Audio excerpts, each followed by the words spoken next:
Deb Ward, grants professional and author, is with us this morning. Good morning, Deb. Good morning. How are you? I'm great. Thanks for being here. It's really great to get a chance to talk to you. Thank you. You know, I know you've had a very long, distinguished career in the grants field, but I'm curious, what are you doing these days? I am currently a grant writer for Gundersen Lutheran Medical Foundation, which is located in La Crosse, Wisconsin. And I also have my own grant writing consulting business. Okay. Now, through the foundation, are you primarily writing for private sector foundation grants, or are you looking more at the government, federal stuff? We apply to all different kinds of funders. I write grants for the Gundersen Lutheran Health System, so that encompasses our medical center and our rural clinics, and we do equipment grants, and we do grants to start programs or to expand current programs that we have for patients. Okay. So rural healthcare is really kind of its own very specialized field within the grants field. I've come to appreciate, because there's so many unique things to delivering rural health care that you have to know about to develop good proposals that match the capabilities of your organization. Do you agree with that? Yeah, absolutely. I think a lot of people, for example, we serve western Wisconsin and southeastern Minnesota and northeastern Iowa, and I don't think people necessarily think of that as rural areas, and that there are a lot of people out there with medical needs, and how difficult it is, for example, for them to get to their medical appointments. You know, for some people, they have to drive several hours to get to the medical center for their appointments. So that's one of the areas that we've been very successful in, is getting grants for telemedicine equipment. Oh, okay. To put telemedicine equipment in our rural clinics that are located in the smaller communities, so that a person might only have to drive 10 or 15 minutes to get to the rural clinic to actually see their doctor, who's physically located 2 hours away. Right, exactly. So you're really at the top of your game now, working for a distinguished institution, big grants. Did you start there? No, no, I actually started in the nonprofit sector. I held a variety of different levels of positions, and fundraising was always a part of whatever my position was. And in the early 90s, I just decided that the two areas that I enjoyed the most were special events and grant writing. And so I saw a job that was advertised to be a grants development specialist for an education agency, and I decided to just focus my energies on grants. Wow, so you started in education?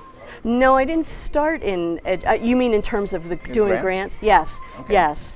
But your fundraising experiences, you're more of a broad development officer. Well, yes, and actually the organizations that I worked with, all looking back, interestingly enough, although I didn't do it on purpose, were all organizations that focused primarily on women and children. Interesting. So, yeah. Interesting. Yeah. Okay.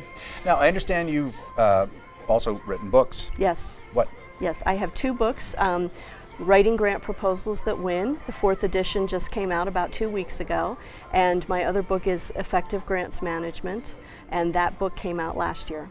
Okay, the first one that just came out, the 4th edition, did you write the first 3, or are you the author that's updated the most recent edition? I have written the 3rd and the 4th editions. Okay, yeah. Okay. And who publishes that? Jones and Bartlett Learning. Okay, and where can we find it? It is available on Jones and Bartlett Learning's website, and it's also available on Amazon.com. Yeah, everything's on Amazon now, huh? Okay. Now, your second book, Grants Management. So you're talking, are you talking post-award? Yes. Grants Management? Yes, yes. Tell me about that. You know, we offer training in that area, and we find that's an area that a lot of people just take for granted. Yes. That they just figure, well, the hard part's getting the money. Exactly. But, you know, yes. I think those of us who have been doing this a while, we come to appreciate getting it is often the easy part of it. Exactly. What challenges do you see our colleagues facing presently? Well, like you just said, I think that people don't often take the time to read the parts of the guidance that discuss what happens post-award, so they don't necessarily understand what they're going to be expected to do once they receive an award, and then they just sign off and accept an award, and then all of a sudden they say, oh, wait a minute, you expect us to do quarterly reporting or quarterly programmatic and fiscal reporting, and oh, we have to do time and effort reports for our staff people to keep track of their time that they put into the project, because we asked for the funder to pay a portion of their salaries. And I just find that people really don't fully understand. You know, I think some people think that they'll get the grant, they'll get the check, and they're free and clear. And they'll figure it out. Yeah, Just wing it. yeah. And you know what I find is a lot of people too, they don't do the work as they're going along to manage the grant, and then there's a panic moment when they come to the end of the grant period and they say, oh, I was supposed to be collecting data from month 1 of the project, and I didn't do that, so now I have to go back and try to reconstruct all of that data that I should have been collecting as I went along. Yeah, and retrospective recollection, it doesn't work. no, it just doesn't work, does it? It's not real accurate data. No. So no. what could you advise folks to do to mitigate those sorts of outcomes where post-award people are on the different pages? And I guess more directly, do you see it as a lack of communication, first off, between the proposal writer and the back-end people, the people that are going to manage the grant post-award? Well, one thing that I've done at Gundersen Lutheran, which I think is very helpful, is when we receive a grant award, we hold a meeting with all of the stakeholders that were included in the proposal.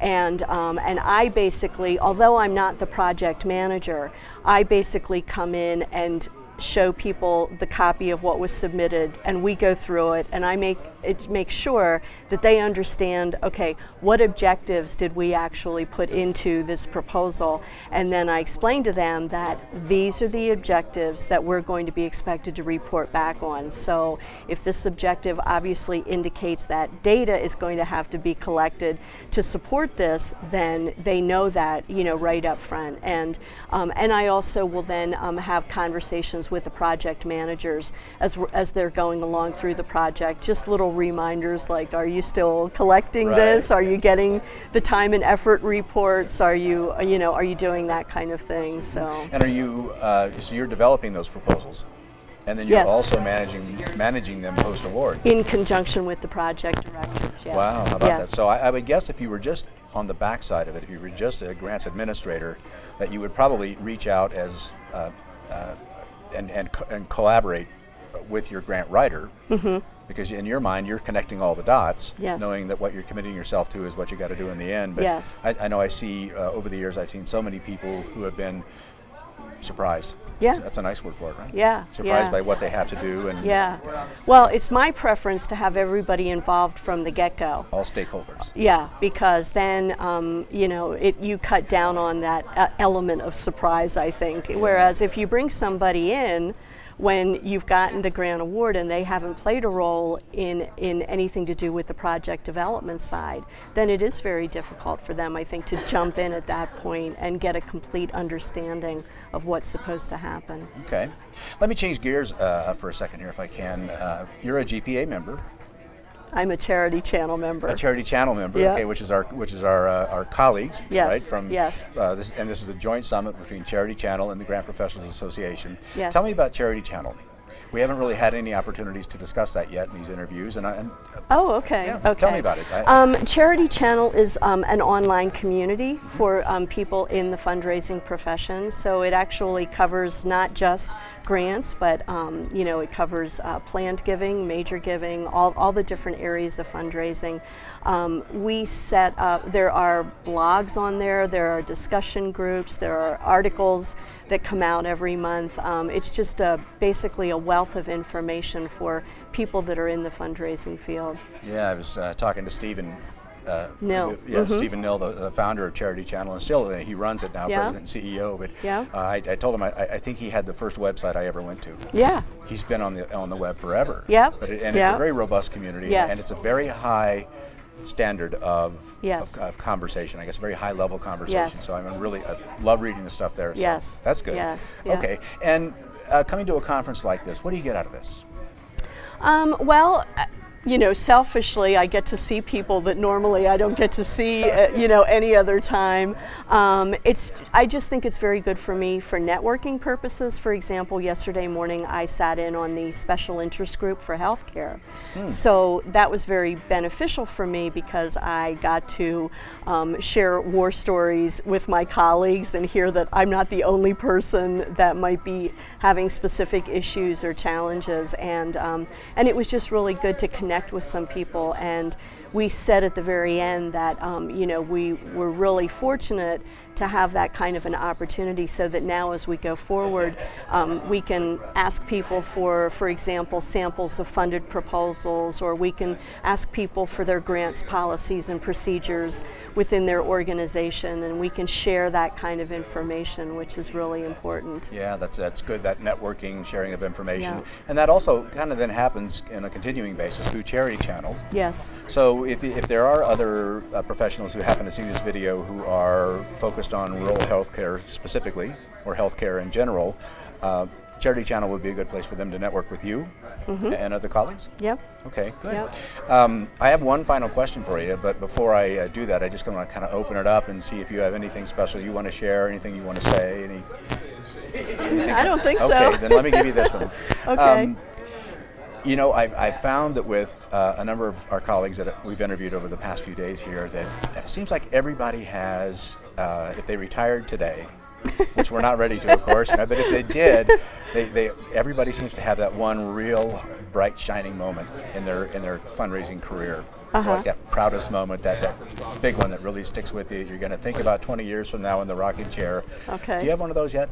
Well, I mean, I think certainly when my first book came out and I saw my name on the title, you know, there was just that moment of, that's me, that's on there.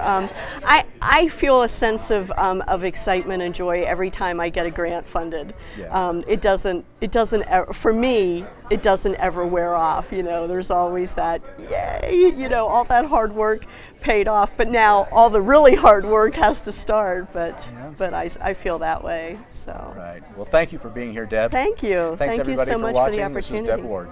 Thank you. Thanks.